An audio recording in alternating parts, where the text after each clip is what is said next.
What's up, guys? It's Carly with FasciNATIVE English, where if you are finally ready to take your English to another level and to begin speaking English like a native English speaker, then you've come to the right place. So let's get into it.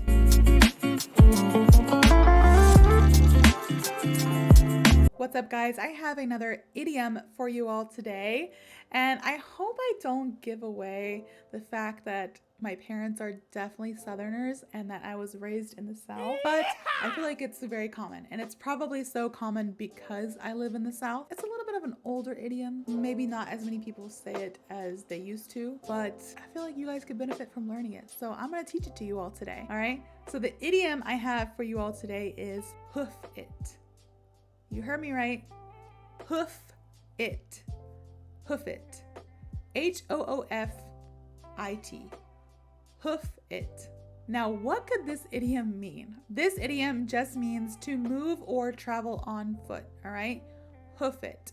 To move or travel on foot. So basically, you're walking. You are walking. You're moving or you're traveling by your feet. You're not riding a bike, a skateboard, rollerblades, a car, scooter, none of that. You're using the two legs that the Lord gave you, and you're walking. You're hoofing it, hoof it or hoofing it, all right? Like I said at the beginning of this video, this idiom is very common in the South, and I think it's because the South is like a totally different species. It seems like we just come up with a bunch of different phrases, expressions, slang, idioms that people up north might not necessarily say or even know about, but down in the South, you best believe, what's the expression? You bet your boots. There you go. That's another Southern expression. You bet your boots that we're going to say whatever is on our mind. And we come up with these random things. I think hoof it is one of those random things. When you hoof it, it means you go by walking, right? Interestingly enough, hoof is actually horse's foot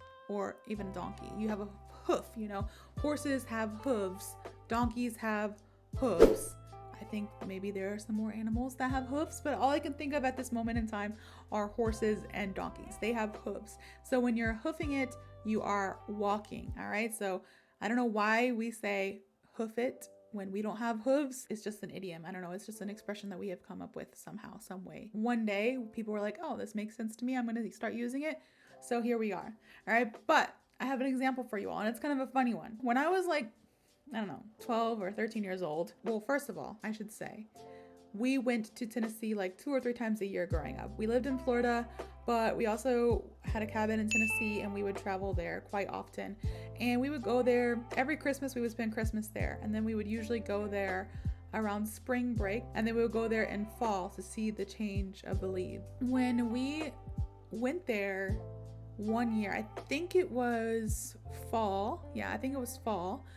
We wanted to go to this mountain trail that is called Clingman's Dome, all right? It's in this Great Smoky Mountains. It's called Clingman's Dome, and it's kind of like a nature trail, and you can go and you walk and you can see like beautiful, just a gorgeous view once you get to the end, or it's kind of like the top, but once you get to the end, you can see a very gorgeous view. My parents wanted to do this, all right? One, I was a 13-year-old kid, and I didn't really want to do any of that. Maybe I was 14, but still. I was young, a teenager, didn't want to walk a lot with my parents. 2, as an adult, I've changed a little bit, but especially when I was younger, I could care less really about scenery. If I wanted to walk somewhere, I better have like a good destination at the end of where I'm walking. Like, I don't want to just walk for fun. As an adult, I walk for fun a lot, but when I was a teenager, I was like, excuse me, no, I don't want to do that. No, absolutely not. So there's that. So my parents kind of told me like, oh, we're going to go on this, like, we're going to see this nature trail thing, and you can see a lot of animals, and it's going to be gorgeous, and, blah, blah, blah. I had remembered that the year before, we did a similar thing called Cades Cove, which is in the car. When you go to Cades Cove, this is all in the Great Smoky Mountains, all right? So in Tennessee, North Carolina, Great Smoky Mountains, when you go to Cades Cove, you're in a car, and you drive around in the car in this like little nature reserve thing, and you see like wild turkeys, deer. That's pretty much it. Birds. I don't know. Maybe bunnies, And you see that, but you're driving. So it's cool. You're like looking out the window like, oh, cool. Yeah. What's up, dear? Very chill.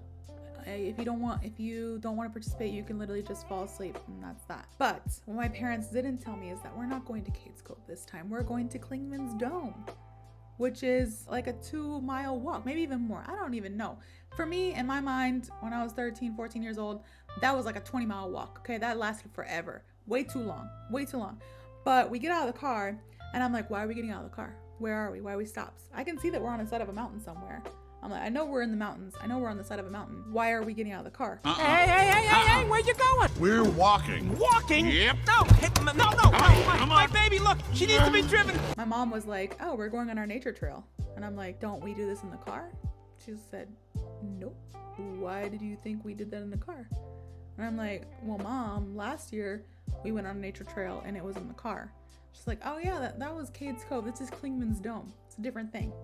And I'm like, well, how long is this trail, Mom? Like, what do you want me to do? I'm already tired because I think the day before we went to Dollywood, which is an amusement park in Tennessee in Pigeon Forge. And I just walked around the amusement park so much and rode all the roller coaster rides. And I was just tired from the day before too. Plus my parents wake up at like 5 a.m. I had to wake up early with them to come here because they wanted to get an early morning view of this Clingman's Dome. So I'm like, Mom, I'm tired. I'm tired of this, Grandpa. That's too damn bad. She's like, come on, Carly, you have to hoof it. This is like one of my mom's like favorite idioms to say, by the way. Hoof it or hoofing it. She's like, come on, Carly, we got to hoof it, which means we're walking. All right, we're walking up this thing. So I'm like, oh, okay. So I get out of the car and I start walking, and it's like this, you guys. It is uphill. It is uphill. And I'm telling you, my quads was on fire after only like 10 minutes walking. We don't even need to be walking. We should be crawling. Like, that's how uphill it was. I'm like, we'll just crawl. Can we go back? I need assistance. I'm not built for doing this. God did not make me this way to walk on such a inclined hill right now.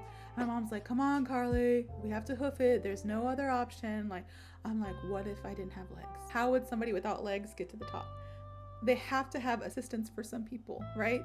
My mom's like, Carly, stop complaining. Use the legs the Lord gave you.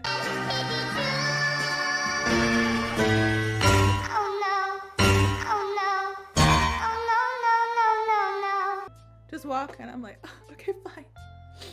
And I'm telling you, I complained that whole time. I feel bad for my parents now because now that I'm a mom, I notice my kids complain a lot.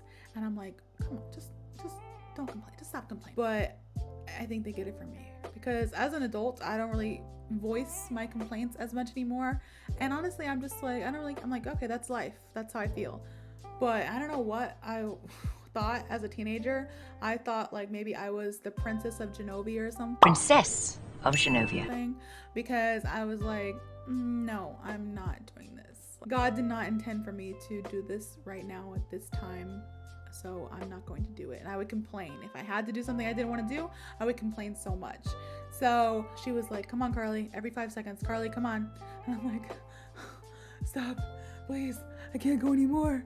You know, I'm winded, sweating, like can't breathe. My legs are burning. They're on fire. I'm like, how long have we walked? My mom's like, we've only been walking for 10 minutes. 10 minutes? It seems like 2 hours. How much longer do we have? Mom's like, well, at this rate, we're going to be here all day because you keep on taking too many dang breaks. And I'm like, so my mom's like, come on, we're hoofing it. We're going on foot. We're walking.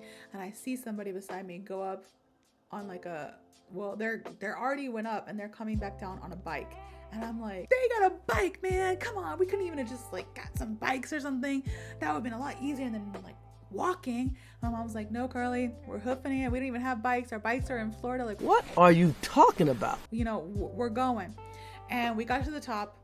It was foggy, you guys. My parents thought if we get there early enough, we could see like the sunrise and that it would be beautiful. No, it was foggy. It was cloudy. We couldn't see anything. And I'm over there like, I walked for like 2 hours. It took us like 2 hours. I was like, I walked for 2 hours uphill. My legs are on fire. I don't know. I have like it literally only took like an hour to get back to the car. I think walking up, it took so long because I was like complaining and stopping every 5 seconds. And then also it's kind of strenuous to walk uphill, but walking downhill, I was like, let's go. I'm hungry. Let's go get some food. Let's get out of here. Bye, everyone. You know, so walking down here only took like an hour, but walking uphill, I was so mad that we had actually walked for 2 hours, maybe even more, to see a view that we couldn't even see because it was so cloudy and so foggy. Even though the weather said, oh, it's gonna be fine, it was so cloudy, so foggy, we couldn't see anything. And then I was like, really, Mom, really, Dad, we have to, like, this is what we did, like, this is what we came here for. And my parents are still taking pictures. Look. And I'm like, cool, like, this is so fun. And then we had to, of course, hoof it all the way back to the car. And I promise you, by the time I got to the car, I think for the next like 3 business days, I really could not move my legs. Like, it ruined the entire trip for me. After that, I was dead. My legs had never experienced so much pain in my life. And if you guys don't know this about me, even now as an adult, I love weightlifting and I lift very heavy weights with my legs. But still, even with like the most sore leg days I experience as an adult, like lifting heavy weights with my legs, still they do not compare to the pain that my legs were in after hoofing it up the side of a mountain on Klingman's Dome on that day when I was like, 12 or 13 years old, 13, 14, I don't know, somewhere around there. Does not compare. All right, that was like the most excruciating pain in my legs I've ever felt. I hope you guys have a better understanding of the idiom hoof it or hoofing it. If you do, please like, comment, and subscribe, and I hope to see you all in the next video.